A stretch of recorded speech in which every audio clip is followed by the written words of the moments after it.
जय हिंद। Hello friends, कैसे हो आप सब लोग। फ्रेंड्स, आज का सेशन जो होने वाला है वो छोटा होगा, मगर यहाँ से एक नंबर ज़रूर देखने को एग्ज़ाम में मिलते हैं। ये रेलवे का कोई भी एग्ज़ाम हो उसके लिए वेरी वेरी इम्पॉर्टेंट है। तो चलते हैं, स्टार्ट करते हैं। घास के मैदान, यानी विश्व के जो घास के मैदान है उसको देखेंगे कि ये वाली घास कहाँ पाई जाती है। और यहाँ से एक क्वेश्चन जो है रेल में तो पक्का देखने को मिलता है, 100% श्योर है। पहले देखते हैं उष्णकटिबंधीय घास के मैदान। अब उष्णकटिबंधीय क्या होता है, तो जो विषुवत रेखा के पास वाला एरिया होता है, यानी वो कैसा होता है, उष्णकटिबंधीय एरिया के जो है कुछ उष्णकटिबंधीय होता है। और यहाँ जो घास पाई जाती है उसे हम उष्णकटिबंधीय घास कहते हैं। अब जैसे समाना कहाँ पर है, तो पूर्वी अफ्रीका। समाना घास कहाँ पाई जाती है, पूर्वी अफ्रीका में। पूर्वी अफ्रीका में पाई जाने वाली घास कौन सी है, सवाना। कंपास घास कहाँ पाई जाती है, जो है ब्राज़ील। कहाँ पाई जाती है, ब्राज़ील। अब इसको ट्रिक से याद करोगे, पास कब, यानी पास से पूर्वी अफ्रीका की घास है सवाना, और कब से कंपास जो है कहाँ की घास है, ब्राज़ील की। लानोस घास कहाँ पाई जाती है, वेनेजुएला और कोलंबिया में। वेने ना से ना याद करेंगे, वेने लानोस। तो लानोस घास कहाँ पाई जाती है, वेनेजुएला और कोलंबिया में। अब देखते हैं शीतोष्ण घास कटिबंधीय घास के मैदान। इसमें हम PYQ को भी देखेंगे, जो है रेलवे में जो PYQ पूछे गए हैं। अब शीतोष्ण यानी शीत प्लस उष्ण वाले एरिया में पंपास घास कहाँ पाई जाती है, अर्जेंटीना। इसको याद कर सकते हैं, पापा आज, यानी पंपास अर्जेंटीना, पापा आज, पंपास अर्जेंटीना। प्रेरीज उत्तरी अमेरिका, प्रेरीज उत्तरी अमेरिका। प्रिय उत्तम, प्रिय उत्तम, प्रिय उत्तम से याद करेंगे, प्रिय से प्रेरीज, उत्तम से उत्तरी अमेरिका, यानी प्रेरीज घास कहाँ पाई जाती है, उत्तरी अमेरिका। वेल्ड दक्षिण अफ्रीका, वेल्ड घास कहाँ पाई जाती है, दक्षिण अफ्रीका में। स्टेपी घास कहाँ पाई जाती है, मध्य एशिया में। स्टेपी घास कहाँ पाई जाती है, मध्य एशिया में। वेल्ड घास दक्षिण अफ्रीका में। डाउन्स घास कहाँ पाई जाती है, तो ऑस्ट्रेलिया में। कहाँ पाई जाती है, ऑस्ट्रेलिया में। डाउन्स घास ऑस्ट्रेलिया में। कैंटरबरी घास कहाँ पाई जाती है, न्यूजीलैंड। कहाँ, न्यूजीलैंड, कैंटरबरी न्यूजीलैंड। अब देखते हैं क्वेश्चन जो पूछे गए PYQ हैं। कंपास, स्टेपीज, सवाना और पेरीज सभी प्रसिद्ध हैं। क्या प्रसिद्ध है, यानी ये सभी क्या हैं। और ये क्वेश्चन पूछा गया था RRB NTPC 2021 में। झरना है, नहीं। चक्रवात है, नहीं। अमेरिका में स्थित जिले हैं, नहीं। क्या है, घास के मैदान है। क्या है, घास के मैदान। नेक्स्ट क्वेश्चन है, निम्नलिखित में से कौन सा युग्म यानी घास के मैदान सुमेलित नहीं है, इसमें नहीं बताना है। अर्जेंटीना, प्रेरीज, डाउन्स, ऑस्ट्रेलिया, मध्य एशिया, स्टेपी, दक्षिण अफ्रीका, वेल्ड। तो इसमें मध्य एशिया का स्टेपी है, दक्षिण अफ्रीका का वेल्ड है। और इसमें जो है अर्जेंटीना में कौन सी घास पाई जाती है, यहाँ देख लेते हैं। अर्जेंटीना में कौन सी घास पाई जाती है, और प्रेरी जो है अर्जेंटीना में पंपास पाई जाती है। कौन सी, पंपास, और उत्तरी अमेरिका में प्रेरीज। तो इसमें जो है अर्जेंटीना में प्रेरीज दिया है, यही गलत है। अर्जेंटीना में कौन सी घास पाई जाती है, तो पंपास पाई जाती है। तो नहीं पूछा है, यानी first option is the correct answer. ये भी RRB NTPC 2021 में शिफ्ट सेकंड में पूछा गया क्वेश्चन है। तो आज के सेशन में बस इतना ही। वीडियो अच्छा लगा हो तो लाइक शेयर कमेंट करना ना भूले। Thank you for watching. जय हिंद, हेलो फ्रेंड्स, कैसे हो आप सब लोग। तो फ्रेंड्स, आज के सेशन में हम बात करेंगे हिस्ट्री यानी इतिहास में भी पूरा पाषाण काल को देखेंगे। पूरा पाषाण काल में जो क्वेश्चन पूछे गए हैं रेलवे में उसको भी हम देखेंगे और कॉन्सेप्ट को भी देखेंगे, जो रेलवे ग्रुप डी और एनटीपीसी के लिए वेरी इंपॉर्टेंट होगा। इसमें क्या देखेंगे हम, पी बाई क्यू और कॉन्सेप्ट दोनों देखेंगे। तो देखते हैं ऐतिहासिक काल जो प्राचीन है। ऐतिहासिक काल क्या होता है, तो ऐतिहासिक काल में सबसे बढ़िया जो है एक पॉइंट कई बार प्रश्न पूछा गया है कि ऐतिहासिक काल क्या है। तो इसमें लिखित साक्ष्य मिले थे लेकिन इसको पढ़ा नहीं गया है। ऐतिहासिक काल किस क्या है, तो जिसमें लिखित साक्ष्य मिले हैं लेकिन पढ़ा अभी तक नहीं गया है। इसमें यही क्वेश्चन पूछ लिया जाता है। अब जो प्रागैतिहासिक काल है इसको कितने भागों में बांटा गया है, तो 3 भागों में बांटा गया है। यहाँ से क्वेश्चन उठे हैं। पहला भाग क्या है, पूरा पाषाण काल क्या है, पूरा पाषाण काल। दूसरा भाग क्या है, मध्य पाषाण काल। और तीसरा भाग क्या है, नव पाषाण काल। पूरा पाषाण काल ये 5 लाख ईस्वी से 1 ईस्वी पूर्व से एक जो है 10,000 ईस्वी पूर्व तक यह काल माना जाता है। मध्य पाषाण काल 9,000 ईस्वी पूर्व से 4,000 ईस्वी पूर्व तक माना जाता है। और नव पाषाण काल 7,000 ईस्वी पूर्व से 1,000 ईस्वी पूर्व माना जाता है। ये सारे क्वेश्चन पूछे गए। अब एक क्वेश्चन ही है, इसको देख लेते हैं। निम्नलिखित में से कौन सा मानव गतिविधियों एवं सभ्यता के प्राक ऐतिहासिक काल का सही कालानुक्रम है, ये बताना है। यानी इसका अनुक्रम यानी किस प्रकार से ये है उसको बताना है। पहला है पूरा पाषाण काल, मध्य पाषाण काल, नव पाषाण काल या धातु युग काल। तो पहले तो धातु युग काल है ही नहीं, पहले नव पाषाण काल है ही नहीं, पहले मध्य पाषाण काल है ही नहीं। तो इसमें जो A option is the correct answer. अब आगे देखते हैं। एक क्वेश्चन यहाँ से पूछा जाता है कि भीमबेटका की गुफा से, भीमबेटका की गुफा से कई बार प्रश्न जो है यहाँ से पूछे गए हैं। तो देखते हैं, भीमबेटका की गुफाएं भारत के कहाँ स्थित है। मध्य प्रदेश में एक जिला है रायसेन जिला, वहाँ पर ये जो है स्थित है।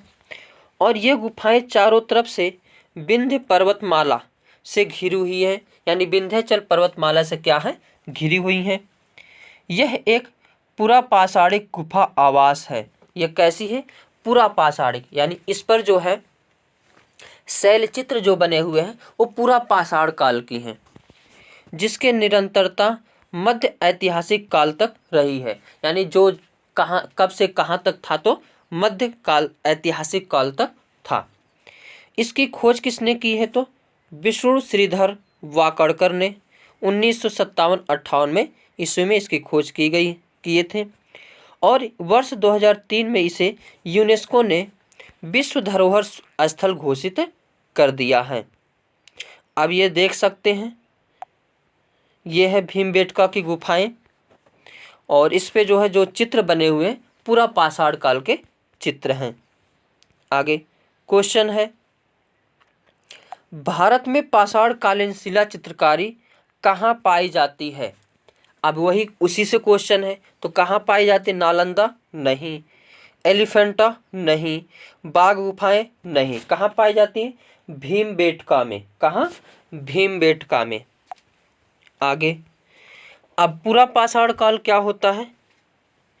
पूरा पाषाण काल, इस काल में आदि मानव की उत्पत्ति हुई थी और इसमें आग से सभी लोग परिचित थे, यायावर जीवन जीते थे और इनकी जो औजार थे हस्त कुठार थे। तो प्रश्न पूछा जाता है पूरा पाषाण काल में लोग कैसे रहते थे। तो आदि मानव क्या होते हैं, नग्न अवस्था में रहते थे, जंगलों में निवास करते थे, आग को से परिचित थे लेकिन उसका उपयोग करना नहीं जानते थे। यायावर जीवन यानी घूम फिर कर जीवन यापन करना, यानी जंगलों में रहना, आज यहाँ तो कल वहाँ, शिकार करके खाना खाना, नग्न अवस्था में रहना, पेड़ों पर रहना, ये सभी जो है पूरा पाषाण काल में थे। और शिकार करने के लिए किसका प्रयोग करते थे? पत्थरों का। पत्थरों में भी एक नाम दिया गया है हस्तकुठार, यानी हस्तकुठार यानी हाथ से फेंके जाने वाले पत्थर। आगे मध्य पाषाण काल क्या है? तो मध्य पाषाण काल, इस काल में आदि मानव समूह में निवास करने लगे। यानी अब व्यक्ति कैसे रहने लगे? समूह में, ग्रुप में रहने लगे। पशुपालन करने लगे, यानी पशुपालन जो है मध्य पाषाण काल में करने लगे। जैसे जानवर को पालना, गाय, बकरी, कुत्ता, घोड़ा, इन सबको पालना स्टार्ट कर दिए। औजार इसमें और नुकीला बनाने लगे। पहले के औजार कैसे थे? भोथरा थे। अब कैसे होने लगे? नुकीले। इसलिए इस काल को माइक्रोलिथिस या सूक्ष्म पाषाण काल भी कहा जाता है। वेरी इंपॉर्टेंट है कि जब औजार को नुकीला बनाने लगे तो उस काल को क्या कहा जाता है? माइक्रोलिथिस काल। आगे नवपाषाण काल। नवपाषाण काल, इसमें मानव अस्थाई नहीं रहेगा, यहाँ पर अस्थाई निवास करने लगे। यानी अब जो हम मानव एक जगह अपना घर बना लिए, परिवार के साथ रह रहे हैं और वहीं जो है अपना भोजन भी एकत्रित कर रहे हैं। इसमें कृषि भी करने लगे। पहिए का आविष्कार कब हुआ? तो नवपाषाण काल में हुआ। तांबे से परिचित कब हुए? तो नवपाषाण काल में हुए।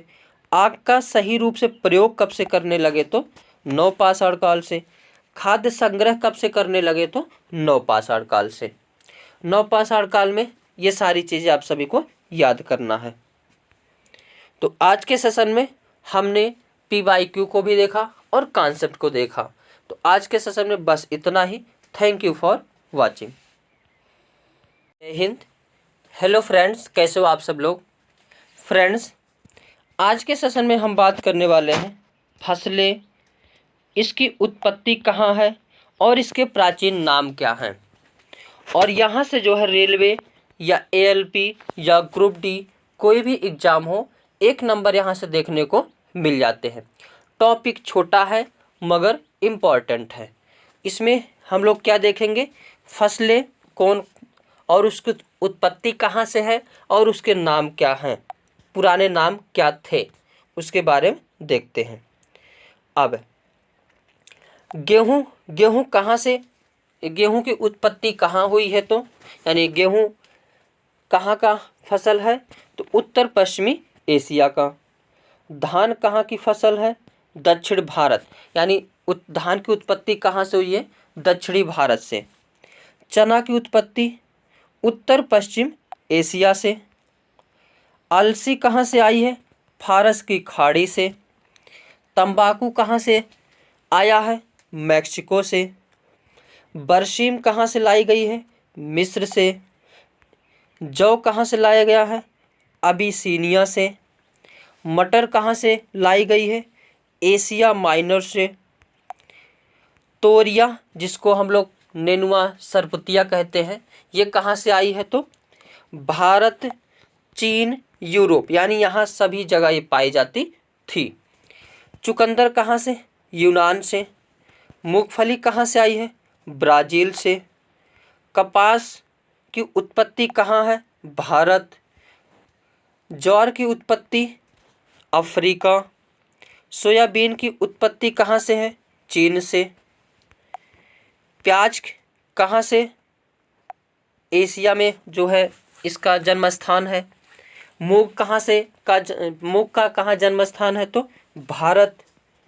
बैगन कहाँ से आए हैं? तो भारत से ही। टमाटर कहाँ से आया है? दक्षिण अमेरिका। आलू कहाँ से आया है? चिली रहेगा। अरहर भारत से। अब देखते हैं फसलों के प्राचीन नाम। गेहूं का पुराना नाम क्या है? गोधूम है। चावल का पुराना नाम व्रीहि। मोटा अनाज का पुराना नाम क्या है? कोद्रव। केसर का पुराना नाम क्या है? प्रियंगु। अंगूर का पुराना नाम क्या है? मृद्दिक। जौ का पुराना नाम क्या है? यव। सरसों का पुराना नाम क्या है? सरसप। गन्ना का पुराना नाम क्या है? इच्छु। तो आज के सेशन में बस इतना ही। Thank you for watching. जय हिंद। हेलो फ्रेंड्स, कैसे हो आप सब लोग? तो फ्रेंड्स, आज के सेशन में हम बात करने वाले हैं व्यक्तियों के मूल नाम। एक टॉपिक ये बनता है कि व्यक्तियों के मूल नाम क्या थे, और वेरी इंपॉर्टेंट टॉपिक है ये। जो है रेलवे के लिए, चाहे एएलपी हो, चाहे ग्रुप डी हो, चाहे जो कोई भी एग्ज़ाम हो रेलवे का, उसमें एक टॉपिक ये जो है इंक्लूड है, और यहाँ से एक नंबर जो है देखने को मिल जाते हैं। तो देखते हैं इसमें सभी व्यक्तियों के मूल नाम को हम देखेंगे। तो चलते हैं, स्टार्ट करते हैं। महर्षि वाल्मीकि को सभी लोग जानते होंगे। ये जो है रामायण के रचयिता हैं, और इनके बचपन का नाम क्या है? रत्नाकर। परमहंस को सभी लोग जानते होंगे, स्वामी परमहंस। इनके बचपन का नाम क्या था? गदाधर। भीष्म, महाभारत के जो भीष्म थे, इनके बचपन का नाम क्या है? देवव्रत। चाणक्य के बचपन का नाम क्या है? विष्णुगुप्त। दयानंद सरस्वती के मूल नाम क्या है? मूल शंकर। इंदिरा गांधी के इंदु। डॉक्टर बच्चन के बचपन का नाम क्या है? हरिवंश राय। और लक्ष्मीबाई के बचपन का नाम क्या था? छबीली या मनु। भूषण के बचपन का नाम क्या है? गोपाल। पंत जी के बचपन का नाम गोसाई दत्त। भगत सिंह के बचपन का नाम क्या है? भगवान। इनकी एक कहानी बहुत अच्छी है। ये जो है गन्ना बो रहे थे, तो इनके पापा बोले, बेटा ये क्या कर रहे हो? तो इन्होंने कहा कि मैं बंदूकें बो रहा हूँ। तो उन्होंने बोला ये तो कौन खाएगा? तो बोले अंग्रेज खाएंगे। मिर्जा गालिब के बचपन का नाम क्या था? असद उल्ला खां। जैमिनी हरियाणवी के बचपन का नाम देवकी नंदन। हुमायूं के बचपन का नाम क्या था? नसीरुद्दीन। ये सब क्वेश्चन कहीं ना कहीं पूछे गए हैं। जहांगीर के बचपन का नाम क्या है? सलीम। शेर शाह के बचपन का नाम क्या है? फरीद खां। और यह जो है एक शेर को मार दिया था, जिसके कारण इसका नाम पड़ गया था शेर खां। और 1539-40 में हुमायूं को पराजित कर दिया था, इसलिए इसका नाम पड़ गया था शेरशाह सूरी। तुलसीदास के बचपन का नाम क्या है? राम बोला। इनकी बहुत बढ़िया कहानी है। ये जब जन्म लिए थे तभी यह जो राम का नाम ले लिए थे, इसीलिए इनका नाम पड़ गया था राम बोला।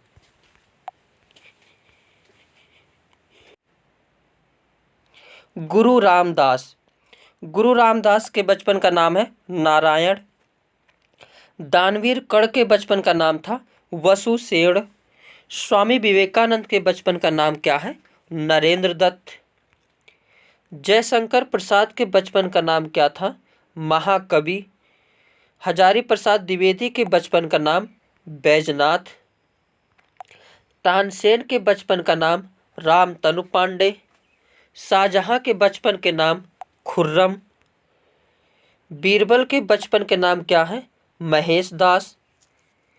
अकबर के बचपन का नाम क्या है? जलालुद्दीन। बाबर के बचपन का नाम क्या है? जहीरुद्दीन। तिलक के बचपन का नाम क्या था? केशव। नीरज के बचपन का नाम क्या था? गोपाल दास। मुंशी प्रेमचंद के बचपन का नाम क्या था? धनपत राय। दिलीप कुमार के बचपन का नाम क्या था? यूसुफ खान। तो आज का सेशन जो है यही समाप्त होता है, और आशा है सभी लोगों को अच्छा लगा होगा। अच्छा लगा हो तो लाइक शेयर कमेंट करना ना भूले। Thank you for watching. Next video फसलें, उत्पत्ति और प्राचीन नाम पर होने वाला है। जय हिंद। हेलो फ्रेंड्स, कैसे हो आप सब लोग? फ्रेंड्स, आज के सेशन में हम बात करने वाले हैं नगरों के प्राचीन नाम। और यहाँ से जो है रेलवे में यह एक टॉपिक बनता है और यहाँ से एक क्वेश्चन देखने को मिल जाते हैं।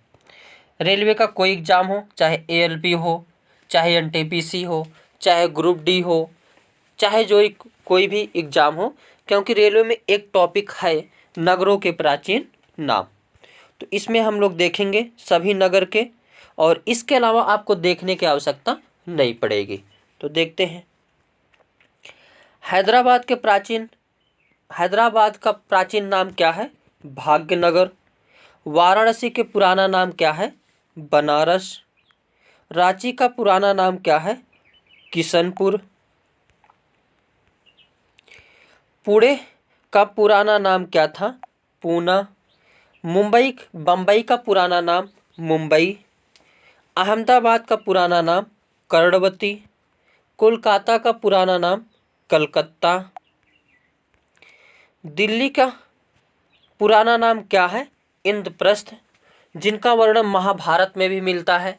और पहले महाभारत में इसको किसने बसाया था? तो पांचों पांडव। और कानपुर का पुराना नाम क्या है? ब्रह्मवर्त है। विशाखापत्तनम का पुराना नाम विजयपत्तनम। फैजाबाद का पुराना नाम क्या है? साकेत। और ये सभी पॉइंट वेरी वेरी इंपॉर्टेंट है, कहीं ना कहीं एग्जाम में पूछे गए हैं और एक नहीं कई कई बार पूछे गए हैं, और यहाँ से जो है ज़्यादा पूछे जाते हैं। पणजी का पुराना नाम क्या है? पंजिम। असम का पुराना नाम है कामरूप। पटना का पुराना नाम पाटलिपुत्र। लखनऊ का पुराना नाम लखनौती। कोझिकोड का पुराना नाम कालीकट। गुवाहाटी का पुराना नाम गुवाहाटी। चेन्नई का पुराना नाम मद्रास। इलाहाबाद का पुराना नाम प्रयागराज। तो ये सेशन जो है समाप्त होता है। आशा है सेशन अच्छा लगा होगा तो लाइक शेयर कमेंट करना ना भूलें। Thank you for watching.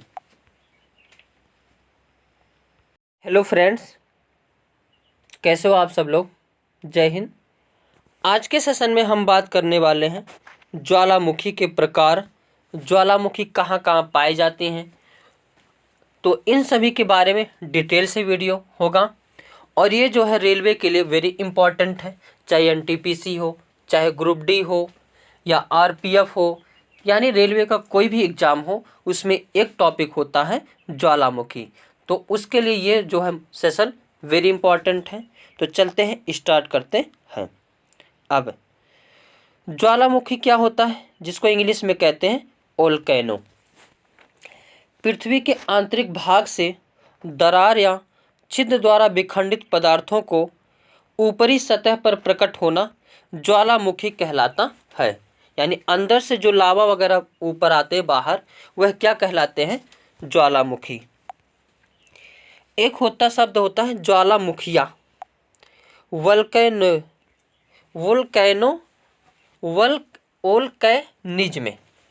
आइए क्या होता है? तो पृथ्वी के आंतरिक भाग से समस्त विखंडित पदार्थ का ऊपरी सतह पर पहुंचना एवं ठंडा होकर ठोस होने की समस्त प्रक्रिया क्या कहलाती है? ज्वालामुखिया कहलाती है। आगे, ज्वालामुखी क्रिया से सबसे अधिक क्या निकलता है? जलवाष्प। कई बार प्रश्न पूछा गया है कि सबसे ज़्यादा क्या निकलता है, तो जलवाष्प। ज्वालामुखी की उत्पत्ति के कई सिद्धांत हैं, ये सिद्धांत भी पूछा जाता है। पहला देखते हैं, प्लेट विवर्तनिक सिद्धांत। ये किसने दिया था? हैरी हैंस द्वारा दिया गया था 1960 ईस्वी में। अब हैरी हैंस के अनुसार पृथ्वी की भूपर्पटी 7 प्रमुख लगभग 18 छोटी विवर्तन प्लेटों से मिलकर बनी है। एक कई बार क्वेश्चन पूछा गया है, हैरी हैंस महोदय कब सिद्धांत दिए थे? 1960 में। कितने भूपर्पटी बताई है? तो 7। और ये 7 का नाम भी पूछा जाता है, जैसे यहाँ पे देख सकते हैं। अब 7 प्लेट को हम देखते हैं पहले, फिर आगे बढ़ेंगे। इनके अनुसार 7 प्रमुख विवर्तन प्लेट है। पहली उत्तरी अमेरिका, जो ये वाली है। दक्षिण अमेरिका नीचे वाली, African plate African plate, Eurasian plate Eurasian plate, Antarctic plate और इंडो ऑस्ट्रेलियाई प्लेट, और सातवां कौन सा है, प्रशांत महासागरीय प्लेट। ये जो ऊपर के 6 प्लेट थे ये महासागरीय प्लेट है, जबकि ये कैसे प्लेट है, महासागरीय, जबकि ये 7वीं प्लेट क्या है, प्रशांत महासागरीय प्लेट है। अब आगे, जो प्लेट होते हैं उनमें 3 प्रकार की गतियां होती हैं, एक अभिसारी गति, एक अपसारी गति और तीसरा संरक्षी गति। अब अभिसारी, अपसारी, संरक्षी क्या होती हैं? अभिसारी यानी अगर दोनों प्लेटें दूर दूर भागे तो उसके बीच में जो है दोनों प्लेटें अगर एक दूसरे से टक्कर मारे तो यहाँ पे क्या हो जाती है, अपसारी हो जाती हैं। और एक प्लेटें अगर नीचे हो जाए और दूसरी ऊपर चढ़ जाए तो इसे अभिसारी कहते हैं। और अगर तीनों इधर उधर चली जाए तो वहाँ पर कौन सा हो जाता है, संरक्षी। अब देखते हैं अभिसारी गति। विनाशात्मक किनारे वलित पर्वतों का निर्माण करती हैं, ज्वालामुखी का उद्गार, और इससे जो है भूकंप भी आ जाता है। अपसारी गति होने पर संरचनात्मक किनारे पाई जाती हैं, इससे भ्रंश पर्वत का निर्माण होता है, इससे भी ज्वालामुखी निकलने लगती है और भूकंप आ जाता है। अपसारी गति द्वारा भ्रंश का निर्माण होता है, जैसे अमेरिका में सैन एंड्रियाज रेंज, और इसके गति से भूकंप भी आ जाते हैं। अब ज्वालामुखी से निकलने वाले पदार्थ, ये भी वेरी इंपॉर्टेंट है। समस्त विखंडित पदार्थों को पाइरोक्लास्ट कहलाता है, यानी जितने भी विखंडित पदार्थ निकले होते हैं वो सब क्या कहलाते हैं, पाइरोक्लास्ट। पदार्थ के प्रकार कितने होते हैं, 3, यानी ठोस में निकलते हैं, द्रव में निकलते हैं और गैस में निकलते हैं। अब देखते हैं पदार्थ के प्रकार में, पहला ठोस पदार्थ में इसे ज्वालामुखी बम कहते हैं, यानी ज्वालामुखी के आकार की जो चट्टान निर्मित होती है उसे क्या कहते हैं, ज्वालामुखी बम। एक होता लेफली, अखरोट का अगर आकार बन जाता है तो उसे क्या कहते हैं, लेफली। एक होता है स्कोरिया, यहाँ से भी पॉइंट पूछे गए हैं, स्कोरिया यानी चना मटर के आकार की अगर बन जाए तो उसे, उस ज्वालामुखी को क्या कहते हैं, स्कोरिया। और राख या टप भी प्राप्त होती है। दूसरा यानी द्रव पदार्थ एवं तरल, जब आंतरिक भाग में रहेगा तो उसे मैग्मा कहा जाता है, और जब ऊपर वही आ जाता है, यानी पृथ्वी के अंदर बहुत ज़्यादा गर्मी है और ये गर्मी के कारण पदार्थ पिघले हुए होते हैं, यानी पिघले हुए पदार्थ क्या कहलाते हैं, मैग्मा। और यही जब बाहर आ जाते हैं तो ये क्या हो जाते हैं, लावा। लावा 2 प्रकार के होते हैं, क्षारीय लावा और एक अम्लीय लावा। क्षारीय लावा जिसमें सिलिका कितनी होती है, 40 से 55%, और इसका तापमान कितना होता है तो 1200 डिग्री सेल्सियस, जो पतला गाढ़ा होता है। ये पॉइंट भी पूछे जाते हैं। और दूसरा अम्लीय लावा था, इसमें सिलिका कितनी होती है तो 65 से 80%, और तापमान 800 डिग्री सेल्सियस से अधिक होता है, जो अधिक गाढ़ा होता है। इसमें गैस में देखते हैं, जलवाष्प में सबसे ज़्यादा निकलती है, 60 से 90% तक निकलती है। और इसमें कौन कौन सी गैस होती हैं, हाइड्रोजन सल्फाइड यानी H2S, सल्फर डाइऑक्साइड यानी SO2, nitrous oxide N2O, carbon dioxide gas, ये सभी गैसें इसमें से निकलती हैं। यहाँ से भी क्वेश्चन पूछे जाते हैं। आगे देखते हैं ज्वालामुखी के प्रकार। उद्गार या अवधि के आधार पर, यानी उद्गार अवधि के आधार पर कितने प्रकार से, 3, सक्रिय ज्वालामुखी, प्रसुप्त ज्वालामुखी और मृत ज्वालामुखी। अब इसमें देखते हैं। और विस्फोटता के आधार पर कितने प्रकार की? 2। दरारी ज्वालामुखी उद्गार जैसे आइसलैंडिक तुल्य ज्वालामुखी, और दूसरा केंद्रीय उद्गार ज्वालामुखी जैसे हवाई तुल्य, स्ट्राम्बोली तुल्य और पिलियन ज्वालामुखी। अब देखते हैं सक्रिय ज्वालामुखी। वह ज्वालामुखी जिसमें बार बार उद्गार होता रहता है, इसमें लावा, गैस, विखंडित पदार्थ सदैव निकलते रहते हैं, इसे सक्रिय ज्वालामुखी कहते हैं। जैसे इसका ट्रिक है, जागो मोना ऐश करो। मोना लाओ हवाई द्वीप में स्थित है, एटना इटली में स्थित है, स्ट्राम्बोली इटली में स्थित है, कोटोपैक्सी इक्वाडोर में स्थित है। कुछ इंपॉर्टेंट पॉइंट को देखते हैं। विश्व का सर्वाधिक सक्रिय ज्वालामुखी कौन सा है? किलायू है। किलायू जो हवाई द्वीप यानी अमेरिका में स्थित है। हवाई द्वीप को प्रशांत महासागर का चौराहा भी कहते हैं। इस कई बार पॉइंट पूछा गया है। मोना लाओ क्या है? तो विश्व का सबसे बड़ा सक्रिय ज्वालामुखी है। स्ट्राम्बोली ज्वालामुखी इटली के लिपारी द्वीप पर स्थित, यहाँ हर आधा घंटे में लावा निकलते रहते हैं, इसलिए इसे भूमध्य सागर का प्रकाश स्तंभ भी कहा जाता है। माउंट कैमरून ये अमेरिका में स्थित सक्रिय ज्वालामुखी है। बैरन द्वीप भारत का एकमात्र सक्रिय ज्वालामुखी। तो भारत का एकमात्र सक्रिय ज्वालामुखी कौन सा है? बैरन द्वीप। कोटोपैक्सी क्या है? तो विश्व का सबसे ऊंचा सक्रिय ज्वालामुखी है। माउंट एब्रुस अंटार्कटिका का एकमात्र सक्रिय ज्वालामुखी है। आगे सुषुप्त ज्वालामुखी डोरमेंट वल्केनोज, ये वैसे ज्वालामुखी हैं जो वर्षों से सक्रिय नहीं है परंतु कभी भी विस्फोट कर सकते हैं। जैसे इटली का विसुवियस, अंडमान निकोबार के नारकोंडम द्वीप, इंडोनेशिया का क्राकाताओ, माउंट मियोना फिलीपींस में, और जो नारकोंडम द्वीप है यह भारत का एकमात्र प्रसुप्त ज्वालामुखी है। तीसरा मृत ज्वालामुखी, इसके अंतर्गत वैसे ज्वालामुखी शामिल किए जाते हैं जिनमें हजारों वर्षों से कोई उद्भेदन नहीं हुआ है तथा भविष्य में भी इसकी कोई संभावना नहीं है। इसकी ट्रिक है,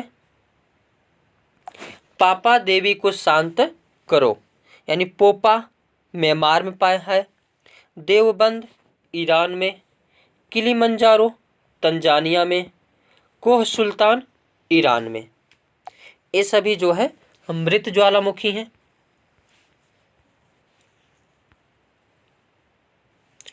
आगे कुछ पॉइंट। माउंट एकांकागुआ यह दक्षिण अमेरिका की सबसे ऊंची चोटी जो एक मृत ज्वालामुखी से निर्मित है। माउंट केन्या, माउंट किलिमंजारो यानी तंजानिया अफ्रीका महाद्वीप की सबसे ऊंची चोटी जो मृत ज्वालामुखी से निर्मित है। तो आज के सेशन में हम ज्वालामुखी को कंप्लीट देखें। आशा है सभी को वीडियो अच्छा लगा होगा और हर पॉइंट सेलेक्टेड है। तो ऐसे वीडियो देखने के लिए हमारे चैनल को सब्सक्राइब कर लें। आज के लिए बस इतना ही। Thank you for watching. Thank you. जय हिंद। हेलो फ्रेंड्स, कैसे हो आप सब लोग? फ्रेंड्स, आज के सेशन में हम बात करने वाले हैं जनगणना के बारे में। और जनगणना से ऐसा जो है रेलवे का कोई एग्ज़ाम हो नहीं सकता जिसमें एक क्वेश्चन ना पूछे जाए। टॉपिक छोटा है लेकिन एक नंबर जो है ये दिला के जाएगा। ये रेलवे के लिए वेरी इम्पॉर्टेंट है, चाहे आरपीएफ हो, चाहे एनटीपीसी हो, चाहे ग्रुप डी हो, उसके लिए वेरी इम्पॉर्टेंट है। तो चलते हैं देखते हैं।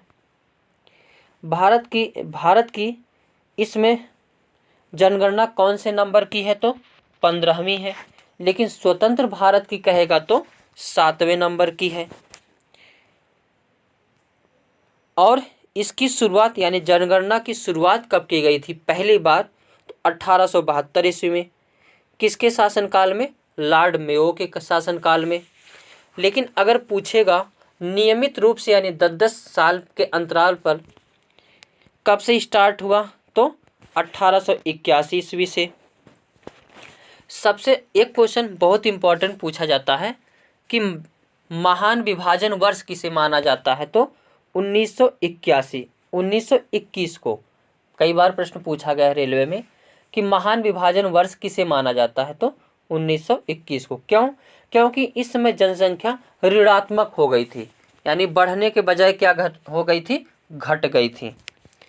और जनगणना प्रत्येक कितने वर्ष बाद होती है? तो 10 साल बाद होती है। कितने साल बाद? 10 साल बाद। आगे देखते हैं। जनगणना 2011 का कौन सी नंबर की है? तो 15वीं। स्वतंत्र भारत की कहेगा तो 7वीं। अगर पूछेगा सबसे पहले प्राचीन में सबसे पहले किसने जनगणना कराई थी? तो चंद्रगुप्त मौर्य।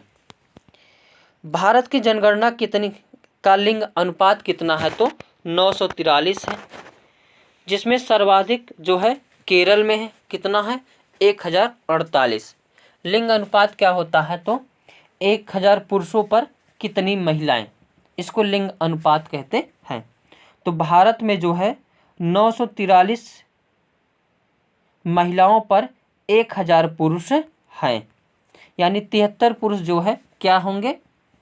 जिनकी शादी नहीं होगी। लेकिन वहीं केरल में जो है सबसे बढ़िया लिंगानुपात है जो है 1048, यानी 1000 पुरुषों पर 1048 महिलाएं हैं, यानी 48 महिलाएं अधिक हैं। न्यूनतम कहाँ है? तो हरियाणा में है 879, यानी 879 महिलाओं पर 1000 पुरुष। जनघनत्व भारत का कितना है? तो 382 व्यक्ति प्रति वर्ग किलोमीटर है। और प्रतिशत वृद्धि जनसंख्या की कितनी हुई है 2011 में? तो 17.5%, 17.64%।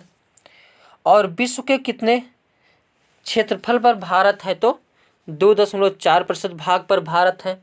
और जबकि जनसंख्या कितना है? तो भारत में जनसंख्या विश्व का 17.5% निवास करती हैं। भारत की साक्षरता दर कितनी है? तो 73% है, जिसमें सर्वाधिक केरल का है 93% और न्यूनतम बिहार का है 71.1%। पुरुष की साक्षरता दर भारत में कितनी है? तो 80.9%। और वहीं महिला की कितनी है? तो 64.6%। जनघनत्व की बात करें तो सबसे अधिक बिहार में है 1106 व्यक्ति प्रति वर्ग किलोमीटर। पश्चिम बंगाल में 1028 व्यक्ति प्रति वर्ग किलोमीटर में निवास करते हैं। केरल में 860 है और यूपी में 829 जनघनत्व है, यानी 829 व्यक्ति 1 किलोमीटर में निवास करते हैं। न्यूनतम जनघनत्व कहाँ कहाँ है? तो अरुणाचल प्रदेश में सबसे कम 17 व्यक्ति 1 किलोमीटर में, मिजोरम में 52, सिक्किम में 86, नागालैंड में 119 व्यक्ति। आगे धर्म प्रतिशत में देखें तो हिंदू 80.5% हैं। ध्यान रहे एक क्वेश्चन जो है रेलवे में पूछा गया था, क्रम से लगाने के लिए दे दिया था। यूपीपी में भी पूछा था। तो हिंदू कितने हैं? 80.5%, मुस्लिम 13.4%, ईसाई 2.3%, सिख 1.9%, बौद्ध 0.8%, जैन 0.4%, अन्य कितने हैं? तो 0.6%। अब इसी में वन रिपोर्ट देख लेते हैं जो 2022-23 में आई है। कुल वृक्षारोपण कितना यूपीपी में अब की बार पूछा गया था? तो 24.62%। कितना रहना चाहिए वन? तो 33%। सबसे अधिक वन कहाँ है? तो एमपी में है। सबसे कम वन क्षेत्र कहाँ है तो हरियाणा में। और सर्वाधिक वन प्रतिशत में कहाँ है तो मिजोरम में। आज के सेशन में बस इतना ही। वीडियो अच्छा लगा हो तो लाइक शेयर कमेंट करना ना भूलें। Thank you for watching. Hello friends, कैसे हो आप सब लोग। फ्रेंड्स, आज के सेशन में हम बात करने वाले हैं प्रमुख नगर एवं उनके संस्थापक। ये छोटा टॉपिक है मगर बहुत इम्पॉर्टेंट टॉपिक है, क्योंकि यहाँ से रेलवे में एक प्रश्न देखने को मिल जाते हैं कि जो है नगर और उनके संस्थापक। इसमें हम पूरा डिटेल से देखेंगे और इससे बाहर तो आपको देखना ही नहीं पड़ेगा। हम जो जो टॉपिक कराते हैं शार्ट वाले, उसमें उससे बाहर आपको देखने की आवश्यकता नहीं पड़ेगी। रेलवे में चाहे एनटीपीसी हो, चाहे ग्रुप डी हो, चाहे आरपीएफ हो, यानी एग्ज़ाम जो रेलवे का हो, उसमें सभी के लिए क्या है, सफिशिएंट है। तो चलते हैं, देखते हैं। पाटलिपुत्र की स्थापना किसने की थी? उदयन। श्रीनगर की स्थापना अशोक। अशोक प्रश्न पूछा जाता है। एक बार इसके पापा जो मगध के साम्राज्य देख रहे थे, जम्मू का श्रीनगर में क्या हो गया, विद्रोह हो गया। अब विद्रोह को इसके बड़े भाई को भेजा गया और विद्रोह को शांत नहीं कर पाया। तब अशोक को भेजा गया और ये मारा सबको, जो मौत के घाट उतार दिया। जब कोई बच्चा ही नहीं तो कहाँ से कोई विरोध करेगा। आगे, अहमदाबाद की स्थापना किसने किया है तो अहमद शाह प्रथम। आगरा की स्थापना सिकंदर लोदी ने की है। जोधपुर की स्थापना राव जोधा जी। अमृतसर की स्थापना गुरु रामदास। अमृतसर में एक मंदिर जो है तालाब के बीच में है और यह बहुत प्रसिद्ध है। चेन्नई की स्थापना किसने की है तो फ्रांसिस डे। प्रतापगढ़ की स्थापना किसने की है? राजा प्रताप सिंह। राजगृह की स्थापना किसने की है? बिंबिसार। जौनपुर की स्थापना किसने की है तो फिरोज शाह तुगलक। और आप सभी लोग बताइए कि जौनपुर किस नदी के किनारे है? अजमेर की स्थापना राजा अजयपाल। जयपुर की स्थापना किसने की है तो सवाई राजा जय सिंह। मान्यखेत की स्थापना किसने की है? राज्य अमोघवर्ष, राजा अमोघवर्ष। हैदराबाद की स्थापना किसने की है तो निजाम उल मुल्क। जैसलमेर की स्थापना किसने की है? रावल जैसल। पटना की स्थापना किसने की है तो शेरशाह सूरी। दिल्ली की स्थापना किसने की है तो आनंदपाल। और दिल्ली में ही क्या है, इंद्रप्रस्थ है। इंद्रप्रस्थ की स्थापना किसने की थी तो पांडवों ने की थी। कोलकाता की स्थापना किसने की है? Job Charnock. तुगलकाबाद की स्थापना किसने किया है तो गयासुद्दीन तुगलक। अवध के संस्थापक या सादत अली खान। फतेहपुर सीकरी के किसने बसाया है तो अकबर। इंदौर की स्थापना किसने की है? मल्हार राव होलकर। बीजापुर की स्थापना यूसुफ आदिल शाह। चंडीगढ़ का रॉक गार्डन का निर्माण किसने किया है तो नेकचंद। किसने? नेकचंद। वर्तमान दिल्ली की स्थापना किसने की है तो सर एडविन लुटियंस। चंडीगढ़ की स्थापना ली कार्बोजियर। जयपुर की स्थापना किसने की है तो विद्याभर। भुवनेश्वर की स्थापना किसने की है तो कोनिस बर्गर। ताजमहल किसने की स्थापना, यानी ताजमहल का किसने बनाया है तो उस्ताद अब्दुल हमीद लाहौरी। राजभवन की स्थापना किसने की है? Charles Korea. केंद्रीय सचिवालय की स्थापना किसने की है तो सर हर्बर्ट बेकर। संसद भवन का निर्माण किसने किया है? तो sir Herbert baker. Rashtrapati Bhavan का निर्माण किसने किया है? तो सर एडमिन लुटियंस। ये सभी वेरी वेरी इंपॉर्टेंट पॉइंट हैं, सेलेक्टेड पॉइंट हैं। फतेहपुर सीकरी की स्थापना किसने की है? तो बहाउद्दीन। चार मीनार की स्थापना किसने की है? तो कुली कुतुब शाह।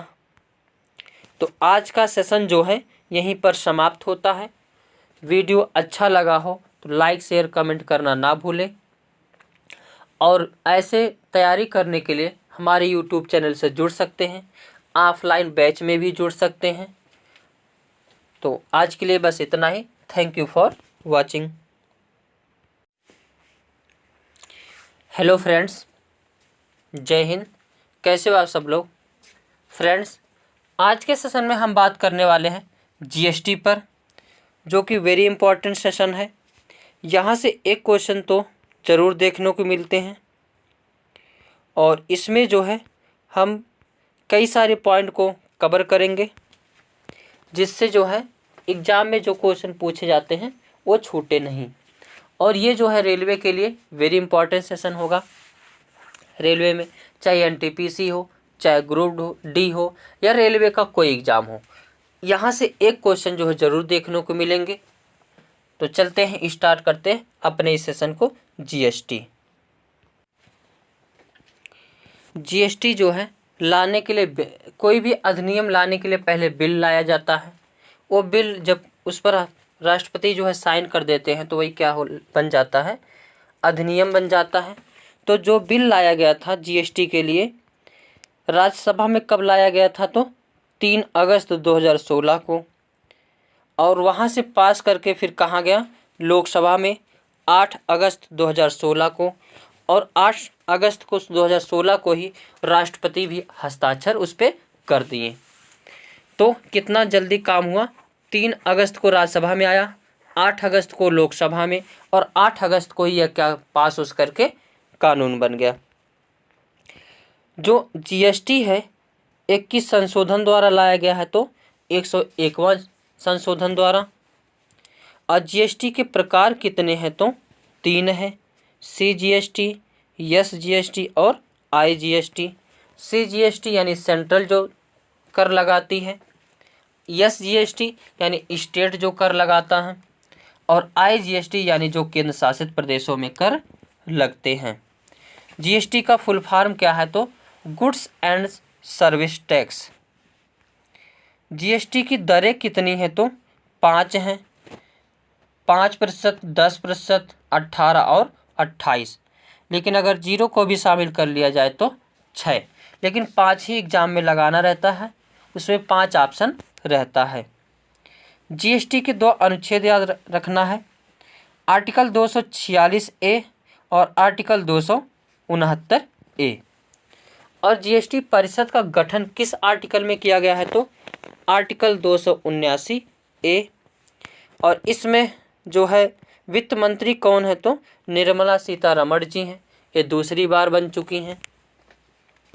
जीएसटी के जो परिषद होते हैं उसमें सदस्य कितने होते हैं? तो कुल 33 सदस्य होते हैं। और इसके अध्यक्ष कौन होते हैं? तो वित्त मंत्री। और इसमें वित्त मंत्री कौन है? निर्मला सीतारमण जी। इसका कार्य क्या है? तो जीएसटी कर में बदलाव करना।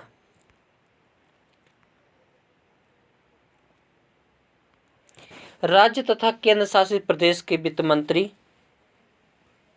भी इसके सदस्य होते हैं। और मत क्या होता है? तो 2/3 राज्यों से प्राप्त किया जाता है। जीएसटी के बाहर क्या क्या रखा गया है? तो शराब, पेट्रोलियम उत्पाद, एलपीजी, स्टैंप बिक्री। ये क्वेश्चन पूछा जाता है। इनमें से जीएसटी के बाहर क्या है? तो शराब, पेट्रोलियम उत्पाद, एलपीजी और स्टाम्प। विश्व में जीएसटी का जनक किसे कहा जाता है? तो फ्रांस को कहा जाता है, क्योंकि सबसे पहली बार जीएसटी कहाँ आया था? तो फ्रांस में। भारत में जीएसटी के जनक किसे माना जाता है? तो अटल बिहारी वाजपेयी जी को। जो कि ये क्वेश्चन यूपीवी में अब की बार पूछा गया था। और जीएसटी फ्रांस में कब लागू हुई थी? तो 1954 ईस्वी को। भारत का पहला राज्य जीएसटी लागू करने वाला कौन सा है? तो असम है। और यह कब लागू किया था? तो 1 जुलाई 2017 को। तो आज के सेशन में हमने महत्वपूर्ण टॉपिक को कवर किया। ये जो है टॉपिक छोटा है मगर बहुत इम्पॉर्टेंट है। तो आज के सेशन में बस इतना ही। Thank you for watching. Hello friends, जय हिंद। कैसे हो आप सब लोग? आज के सेशन में हम बात करने वाले हैं भारतीय पुस्तकों और उसके लेखक और विश्व के प्रसिद्ध पुस्तक और उसके लेखक। ये सेशन जो है रेलवे के लिए इम्पॉर्टेंट है, क्योंकि रेलवे में एक टॉपिक है पुस्तक से, जो कि प्राचीन पुस्तक में से एक पुस्तक जरूर पूछी जाती है। तो इसमें हम सभी पुस्तकों को इंक्लूड किए हैं जो कई बार पूछे गए हैं या पूछे जाने की ज़्यादातर जो है आशंका है। तो उसको हम उस सभी पुस्तक को हम इसमें इंक्लूड किए हैं। तो चलते हैं, देखते हैं। चाणक्य के पुस्तक का नाम क्या है? अर्थशास्त्र। अर्थशास्त्र किससे संबंधित है? तो राजनीति से संबंधित है। और राजनीति से संबंधित है। चाणक्य किसके प्रधानमंत्री थे या किसके दरबार में थे? तो चंद्रगुप्त मौर्य के। पढ़ने की पुस्तक का नाम क्या है? अष्टाध्यायी है। मेगास्थनीज की पुस्तक का नाम इंडिका है। इंडिका में किसका वर्णन है? तो भारत का वर्णन है। मेगास्थनीज भारत आया था और यहाँ पर जो है यहाँ के चीज़ों को देखकर यहाँ के इतिहास का वर्णन किया, और इसीलिए इसको इतिहास का जनक भी कहा जाता है। और इसकी पुस्तक का नाम है indica. Kalidas, very very important. इनकी पुस्तक का नाम है मेघदूतम, कुमार संभवन, अभिज्ञान शकुंतलम। ये सभी किसके पुस्तक हैं? तो कालिदास के। भगवती चरण बोहरा, बम का दर्शन। बम का दर्शन के लेखक भगवती चरण वर्मा। विशाखा दत्त की पुस्तक का नाम है मुद्रा राक्षस। क्या है? मुद्रा राक्षस। वात्सायन के पुस्तक है कामसूत्र। राज तरंगड़ी के पुस्तक का नाम है कल्हड़। बाणभट्ट के पुस्तक का नाम है हर्षचरित और कादंबरी। विष्णु शर्मा के पुस्तक का नाम है पंचतंत्र। जयदेव की पुस्तक जो है जयदेव की पुस्तक का नाम क्या है? गीत गोविंद। चंद्रबरदाई के पुस्तक का नाम है पृथ्वीराज रासो। शोभा डे के पुस्तक का नाम क्या है? Speed post. शोभा डे के पुस्तक का नाम स्पीड पोस्ट। फिरदौसी की पुस्तक का नाम शाहनामा। क्या है? शाहनामा। अबुल फजल की पुस्तक का नाम क्या है? आईने ए अकबरी। अबुल फजल की पुस्तक का नाम आइन ए अकबरी। राजशेखर के पुस्तक का नाम काव्य मीमांस।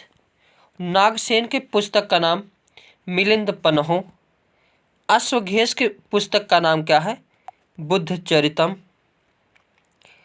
गोस्वामी तुलसीदास की पुस्तक का नाम क्या है? विनय पत्रिका। मैथिली शरण गुप्त के पुस्तक का नाम क्या है? भारत भारती और साकेत। ये दो पुस्तक इनके फेमस हैं।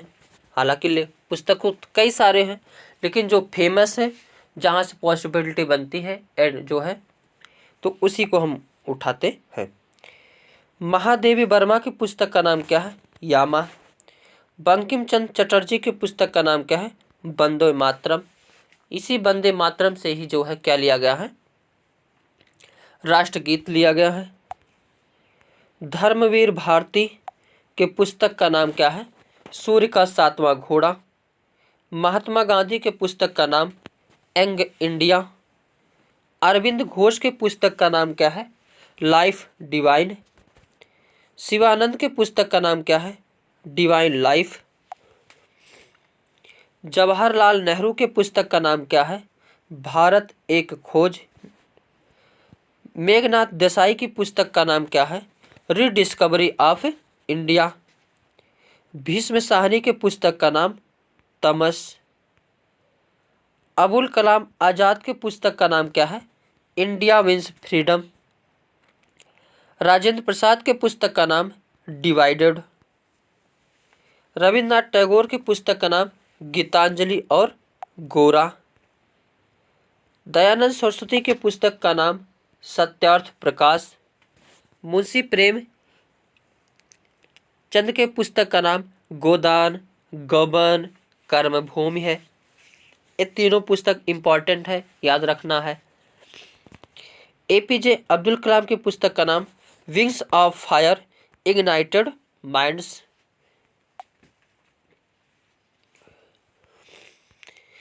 नारायण पंडित की पुस्तक का नाम हितोपदेश।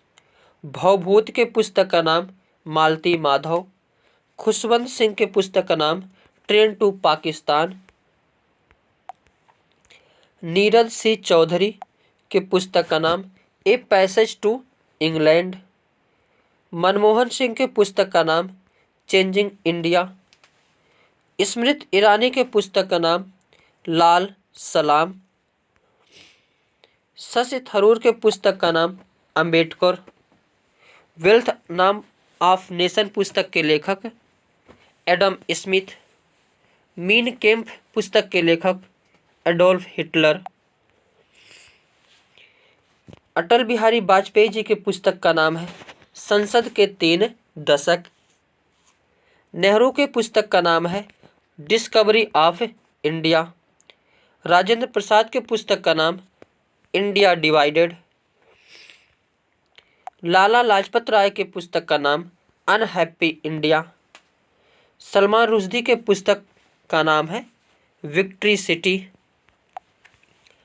अब देखते हैं विदेशी पुस्तकें एवं उनके लेखक। प्लेटो की पुस्तक का नाम द रिपब्लिक।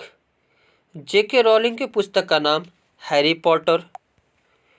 कार्ल मार्क्स के पुस्तक का नाम दास कैपिटल। नेल्सन मंडेला के पुस्तक का नाम स्ट्रगल इज माय लाइफ। दांते के पुस्तक का नाम है डिवाइन कॉमेडी। लियो टॉल्स्टॉय के पुस्तक का नाम है war and piece. Charles Darwin के पुस्तक का नाम है origin of species. Adolf Hitler के पुस्तक का नाम मीन कैंप। कैथरीन मेयो की पुस्तक का नाम मदर इंडिया। मैकियावेली की पुस्तक का नाम द प्रिंस। अरस्तु के पुस्तक का नाम पॉलिटिक्स। न्यूटन के पुस्तक का नाम प्रिंसिपिया। एडम स्मिथ के पुस्तक का नाम वेल्थ ऑफ नेशंस। शेक्सपियर के पुस्तक का नाम हैमलेट, बैकबेथ। सलमान रुश्दी के पुस्तक का नाम मिडनाइट्स चिल्ड्रन।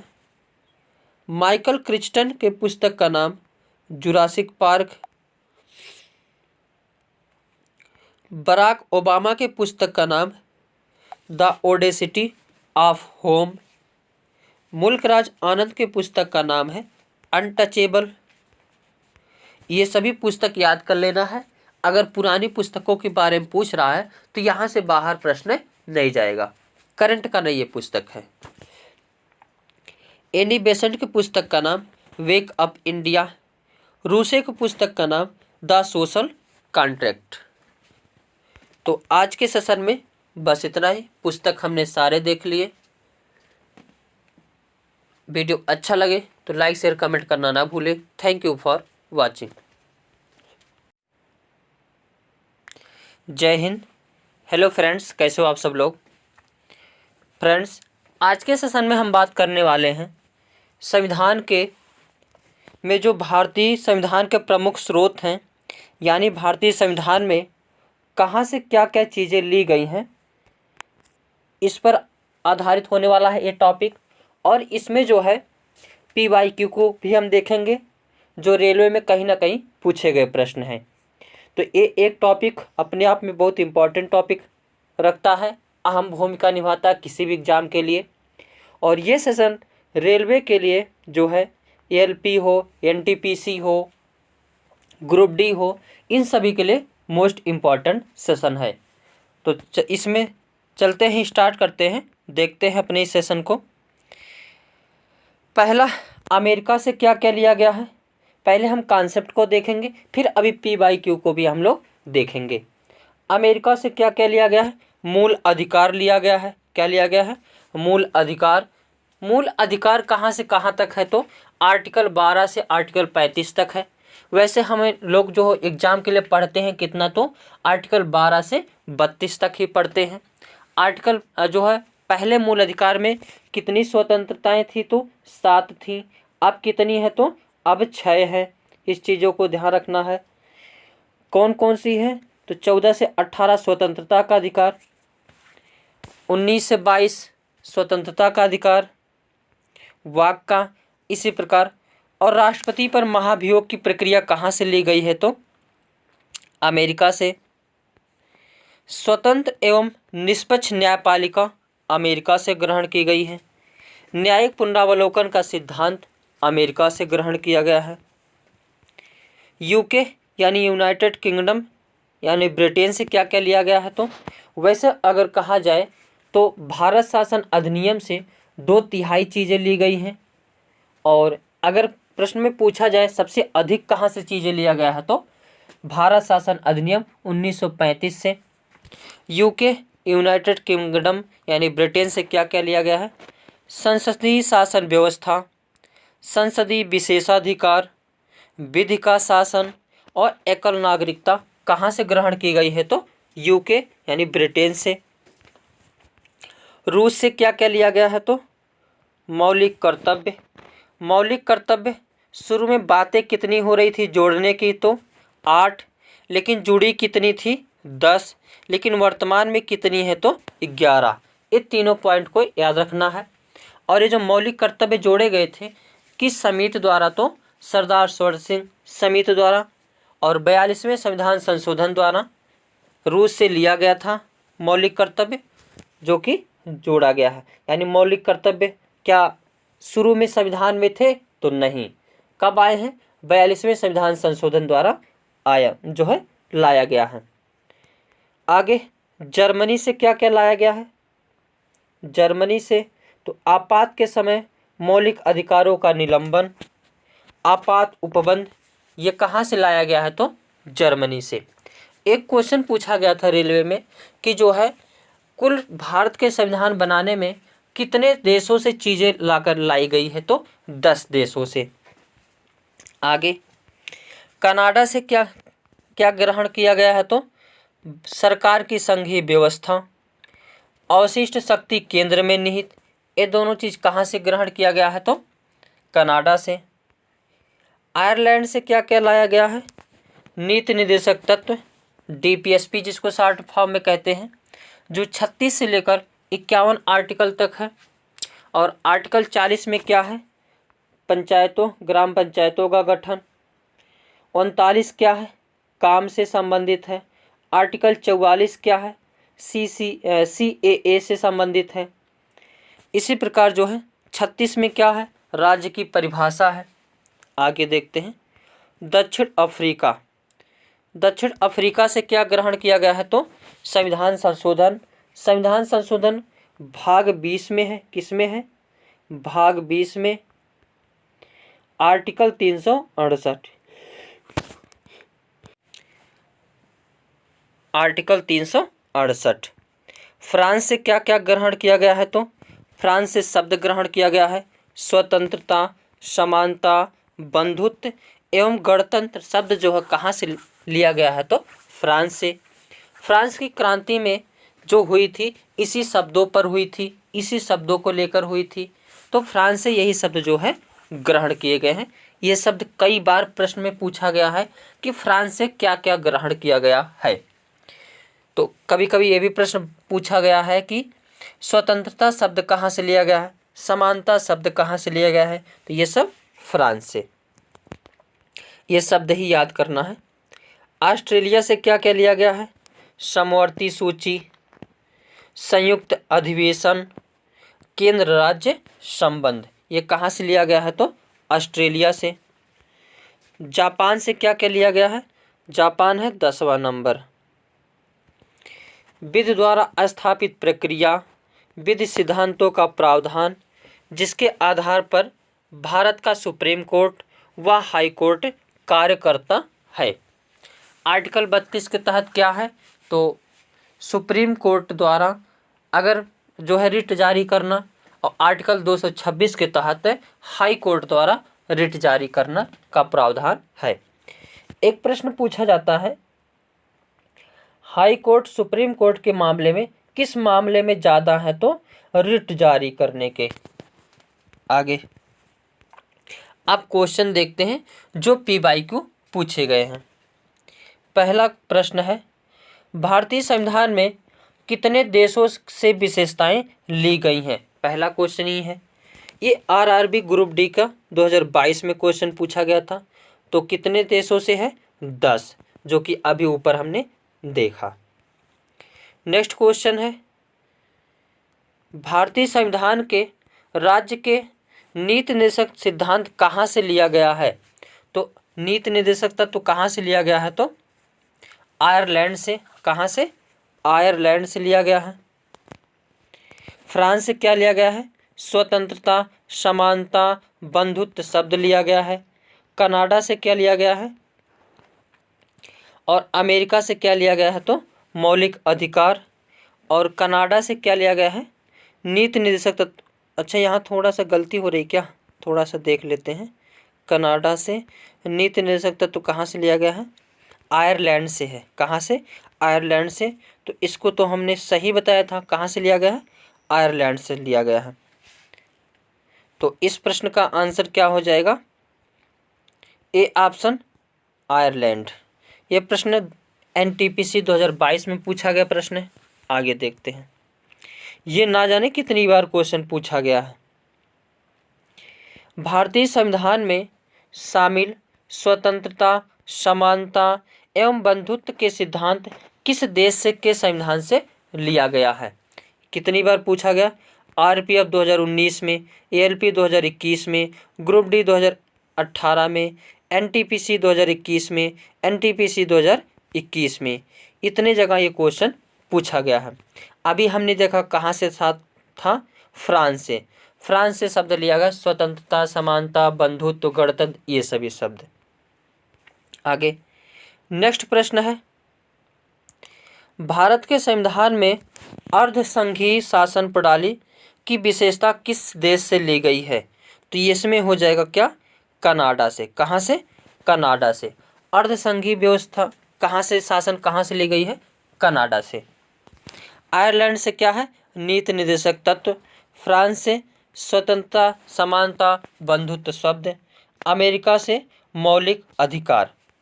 और यह क्वेश्चन पूछा गया है RPF 2019 में, NTPC 2021 में।